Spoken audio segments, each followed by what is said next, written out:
नमस्कार मित्रांनो, संपूर्ण महाराष्ट्रासाठी आत्ताच्या क्षणाच्या सर्वात मोठ्या आणि महत्त्वाच्या ठळक बातम्या. शेतकऱ्यांसह सर्वांना खुशखबर. 6 सप्टेंबर शनिवार. काही मिनिटांपूर्वीच्या ह्या बातम्या आहेत. रोज ताज्या बातम्या मिळविण्यासाठी व्हिडिओ लाईक करा, चॅनल सबस्क्राईब करा. राज्यातील शेतकऱ्यांची नमो शेतकरी महासन्मान निधी योजनेच्या 7व्या हप्त्याची प्रतीक्षा अखेर संपली आहे. राज्य सरकारने राज्यातील शेतकऱ्यांना मोठा दिलासा दिला आहे.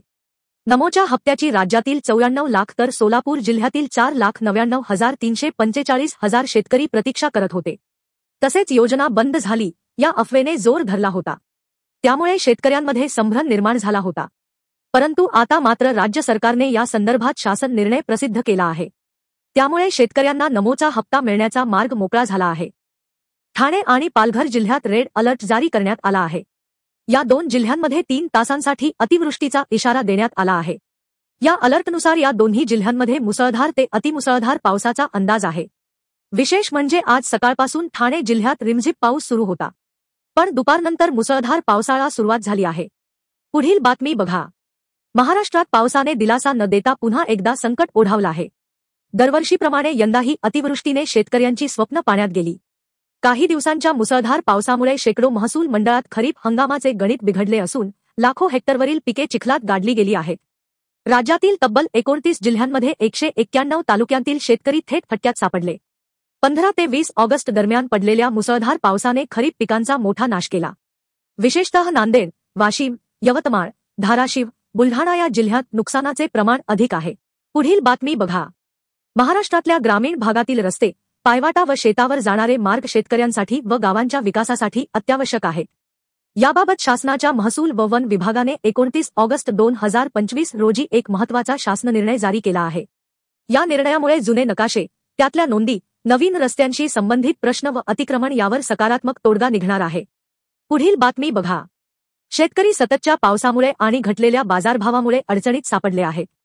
झाडावरच पिकलेले केळीचे घड विक्रीसाठी न मिळाल्याने सडत आहे, तर अव्वल दर्जाच्या केळीला सध्या फक्त 650 रुपये क्विंटल भाव मिळत आहे. पुढील बातमी बघा. 5 सप्टेंबर रोजी राज्यातील बाजार समित्यांमध्ये 86,000 क्विंटल कांदा आवक झाली. यामध्ये नाशिक जिल्ह्यातून कांद्याची 51,000 क्विंटलची आवक झाली. आज नाशिक बाजारात कमीत कमी 250 रुपये तर सरासरी 800 रुपये, संगमनेर बाजारात सरासरी 950 रुपये, मनमाड बाजारात 600 रुपये, पिंपळगाव बसवंत बाजारात 1,250 रुपये, भुसावळ बाजारात 1,000 रुपये दर मिळाला. तसेच पुणे बाजारात लोकल कांद्याला कमीत कमी 500 रुपये, सरासरी 1,100 रुपये, मंगळवेढा बाजारात सरासरी 1,300 रुपये, शिरूर कांदा मार्केटमध्ये सरासरी 1,350 रुपये, खेड चाकण बाजारात सरासरी 1,500 रुपये दर मिळाला. पुढील बातमी बघा. महिनाभरापूर्वी 80 ते 100 रुपये किलो गाठणारा टोमॅटो आता पुन्हा स्वस्त झाला आहे. अवघ्या 3 दिवसात भाव कोसळून 30 रुपयांपर्यंत खाली आले आहेत. पावसाचा फटका, अचानक वाढलेली आवक आणि मागणी घटल्याने दरात मोठी चढउतार दिसत आहे. या परिस्थितीमुळे शेतकऱ्यांचे टोमॅटो पीक पुन्हा एकदा तोट्यात जात असल्याचे चित्र आहे. पुढील बातमी बघा. सोयाबीनच्या भावात मागील 3 आठवड्यांपासून दबाव कायम आहे. सोयाबीनचे प्रक्रिया प्लांट्सचे भाव 4,600 ते 4,750 रुपयांच्या दरम्यान आहेत. देशात सध्या खाद्यतेलाचे भाव चांगले आहेत. सध्या मोहरीला प्रति क्विंटल सरासरी 6,000 ते 6,300 रुपयांच्या दरम्यान भाव मिळत आहे. लाल मिरचीला सध्या चांगली मागणी आहे.